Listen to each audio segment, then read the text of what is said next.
今天我们聚焦一起反转迭起的悬案——肯奇霍克谋杀案。2009年，美国宾夕法尼亚州西部偏远小镇汪盘，人口仅700余人，发生了一起震惊全国的命案。11岁少年乔丹被卷入其中，历经9年司法拉锯，真相至今迷雾重重。汪盘镇地广人稀，狩猎是当地居民的日常，几乎家家户户都藏有猎枪。本案的核心家庭是布朗一家，28岁的男主人克里斯·布朗在家具厂工作，踏实肯干；26岁的未婚妻肯奇·霍克是小镇理发师，性格开朗，广受喜爱。两人均为二婚，克里斯与前妻育有一子乔丹11岁，肯切则带着与前夫亚当·哈维的2个女儿珍妮莎7岁和艾德琳4岁。尽管是重组家庭，4人相处融洽，加之肯奇已怀有8个月身孕，取名克里斯托夫的新生命即将到来，一家人沉浸在幸福之中。然而2009年2月20日的清晨，这份美好被彻底击碎。当天天气严寒，克里斯一早前往家具厂上班，留下怀孕的肯奇与3个孩子在家。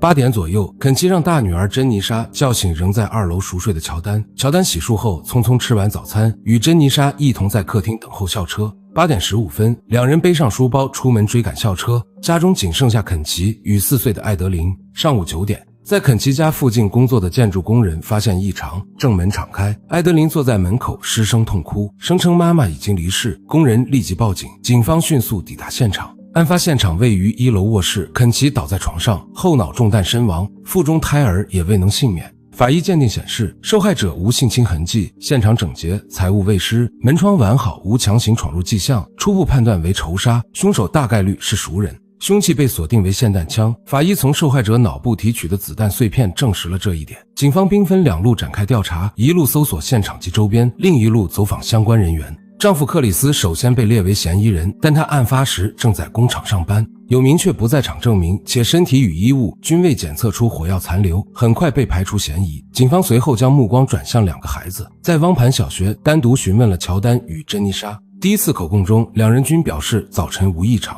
乔丹仅提及出门时看到一辆黑色货车停在车库附近，误以为是工人的车辆。与此同时，现场搜索取得关键线索，警方在克里斯家中发现大量枪支弹药，其中一把型号为汤普森的半自动霰弹枪格外引人注目，这是克里斯送给乔丹的圣诞礼物。枪长约91厘米，专为儿童狩猎设计。在乔丹2楼房间的门后，警方找到了用橙色毯子包裹的这把枪，毯子上有小洞和烧焦痕迹，枪身隐约能闻到火药味。此外，现场附近雪地中发现3个空弹壳，其中1个较新，位置靠近孩子们上学的小路，距离案发现场不足100米。第2次问询中，证词出现矛盾，乔丹坚称未动过霰弹枪，并补充描述黑色货车内坐着一名压低帽子看不清面容的人，而珍妮莎则突然改口，称案发当天在客厅等候时看到乔丹摆弄猎枪，随后听到砰的一声类似枪响，出门后还看到乔丹往路边雪地里丢弃了某物。校车上他询问枪响原因，乔丹未予回应。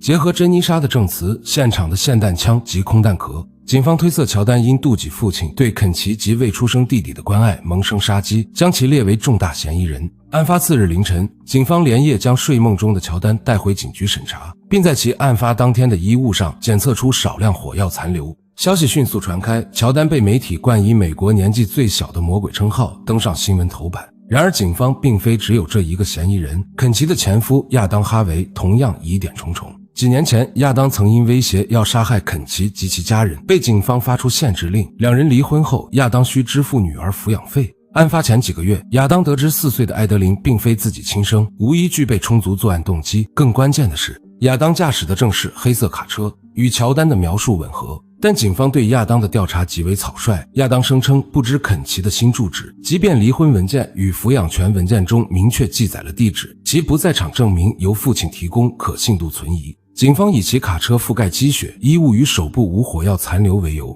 仅1天就排除了他的嫌疑。而按照宾州法律，未满成年的乔丹作为凶杀案嫌犯，需接受成人审判，面临无期徒刑。这一判决引发广泛争议，多位知名法官提出异议。经过近3年的法律博弈，宾州高等法院批准乔丹在青少年法庭受审，即便有罪，他也可在10几年后出狱。2012年4月13日，经过3天审理，法官判定乔丹对案件负责，相当于1级谋杀罪名成立。乔丹一方随即上诉，其律师指出诸多证据漏洞，衣物上的微量火药残留可能来自此前的狩猎活动，警员未接受过专业火药味识别培训，主观判断不能作为证据。现场空弹壳仅能证明与霰弹枪匹配，无法确定来自乔丹的枪，受害者系近距离中枪，但乔丹的枪包裹枪支的毯子上均无血迹、脑组织碎片或纤维残留。珍妮莎的证词前后矛盾，且首次问询在学校，2次在警局，环境影响证词可信度。法庭最终未采纳其证词作为直接证据。2013年5月，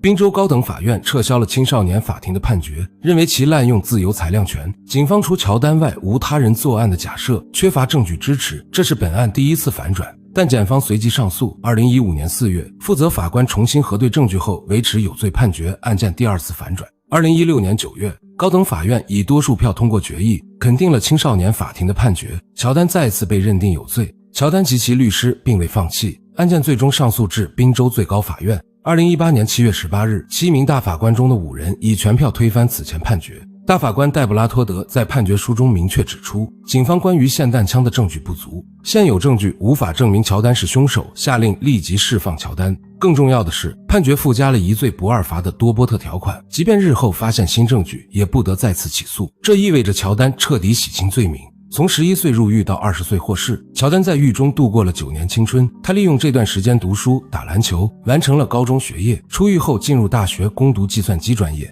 回首过往，他淡然表示：“我终于是100%的清白了。”真相虽迟但到。然而，这起悬案并未随着乔丹的释放而落幕。案件暴露出警方的诸多失职，未检测门把手上的指纹，未对乔丹的霰弹枪进行指纹鉴定。案发当天未及时对乔丹双手做火药残留检测，取证流程极不专业。而被草率排除的嫌疑人亚当，其疑点至今未被厘清，他不可能不知道肯奇的住址。亲人提供的不在场证明可信度极低，但也有人提出质疑：凶手若为亚当，为何选择携带近1米长的霰弹枪在白天行凶，而非更隐蔽的手枪？且案发时地面有积雪与泥土，为何现场未留下任何脚印？另一个关键线索来自当年4岁的艾德琳。2020年，15岁的他接受媒体采访时回忆，案发当天他在2楼睡觉，被枪声惊醒后走下楼，进入妈妈卧室时，肯奇的电话响起，他接起后听到对方要求肯切接听，发现妈妈毫无反应后，才跑到门口哭泣，几分钟后便被工人发现。按照这一证词，枪声应发生在8点50分左右，而乔丹与珍妮莎8点15分就已坐上校车，乔丹根本不具备作案时间。如今案发已过去10几年，当年的办案探员均已退休，即便他们仍坚信乔丹是凶手，也无法改变司法判决。若乔丹不是真凶，那么真凶究竟是谁？是仍有重大嫌疑的亚当，还是另有其人？这起充满矛盾证词、证据漏洞与司法反转的悬案，至今仍是未解之谜。